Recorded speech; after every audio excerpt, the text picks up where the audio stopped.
Bonjour la meute, dans cette vidéo je vais vous partager un autre travail que j'ai effectué au clicker sur les terrains d'agility avec Lovely. Pour ceux qui me connaissent, je fais cette pratique avec mon chien Lutz et c'est vrai que ça peut un peu surprendre quand on connaît les caractéristiques de la race.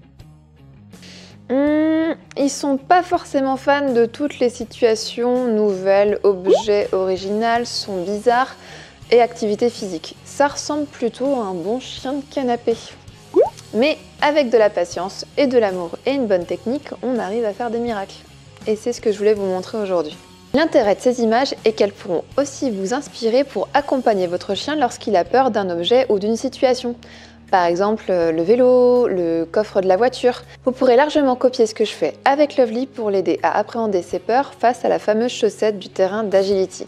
Bien évidemment, la Dog Team se tient à votre disposition si vous voulez en savoir davantage sur le petit protocole mis en place dans cette vidéo. Et maintenant, place à l'action avec un bon avant-après travail.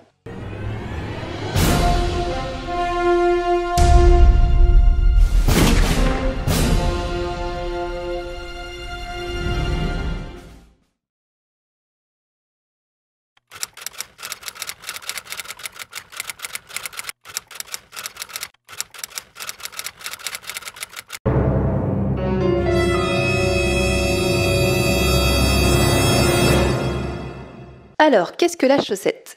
Pour le commun des mortels, c'est ce que l'on met à nos pieds. Mais pour un cynophile, il s'agit d'un obstacle que l'on trouve sur les parcours d'agility. Composé à son entrée d'une structure en tunnel rigide et à sa sortie d'un manchon en tissu. Le chien doit donc pousser lui-même avec son museau pour trouver la sortie.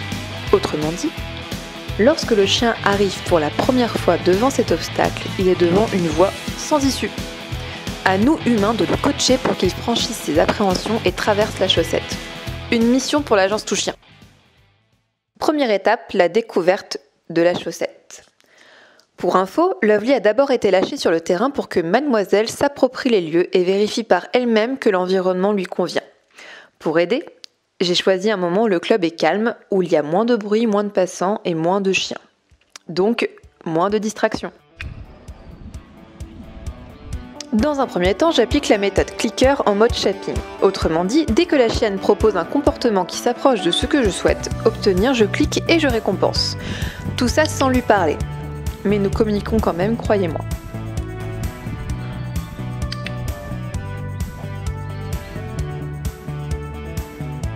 À ce moment-là, Lovely est plutôt partagée. Elle est attentive à moi, mais il y a quand même cet inconnu qui passe à côté du terrain. Dur pour la miss, je contrôle tout. Heureusement pour moi, elle est gourmande. J'utilise donc un leurre pour la rebrancher sur notre objectif de mission.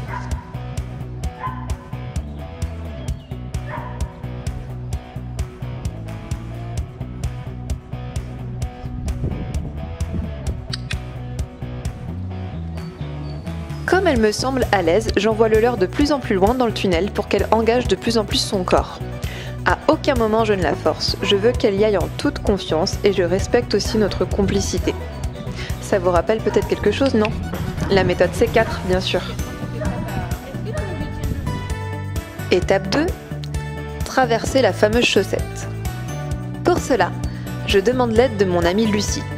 Pour encourager Lovely, c'est moi, son humaine, qui me met à la sortie de la chaussette, tandis que Lucie envoie le leurre. On peut voir que la chienne est hésitante. Nous reprenons le même travail que lors de l'étape numéro 1. Fidèle à elle-même, Lovely cherche la solution de facilité pour obtenir sa friandise, mais personne n'est dupe et se laisse prendre. Lucie et moi encourageons verbalement Lovely et j'ouvre la chaussette en grand pour diminuer son appréhension à rentrer à l'intérieur. Et nous ne lésinons pas sur les félicitations, orales, tactiles, gustatives pour récompenser la chienne. Et on répète. Encore et encore, jusqu'à ce que Lovely aille dans la chaussette sans hésitation.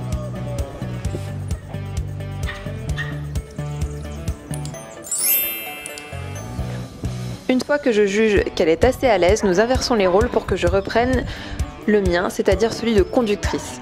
Lovely connaît assez bien Lucie pour que nous puissions nous le permettre. Et c'est reparti!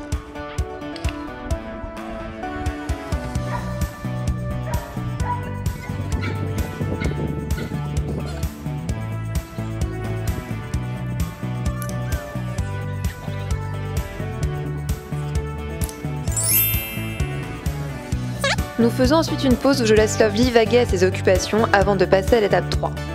Le même travail, mais avec l'introduction de l'ordre oral chaussette, qui sera mon commandement pour demander à la chienne de franchir cet obstacle. En même temps, Lucy diminue de plus en plus l'ouverture du manchon en tissu pour se rapprocher de l'objectif final. Mais là encore, Lovely me rappelle qu'il ne faut tout de même pas exagérer et refuse naturellement l'objectif. Aucun souci pour moi. Rappelez-vous, à l'agence Touchien, on ne force pas notre partenaire. Alors Lucy réouvre le manchon et nous recommençons, en diminuant de plus en plus l'ouverture. Et c'est Lovely qui nous donne le rythme de progression.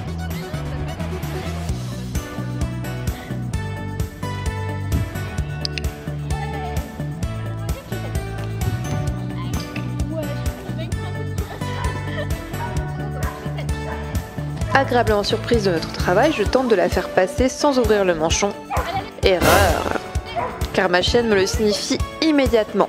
Je brûle les étapes et vais beaucoup trop vite. Pour ne pas la laisser en situation d'échec, nous recommençons une dernière fois en réouvrant légèrement le manchon. Et c'est une réussite. La séance s'arrêtera là pour aujourd'hui, avec un maximum de papouilles bien entendu.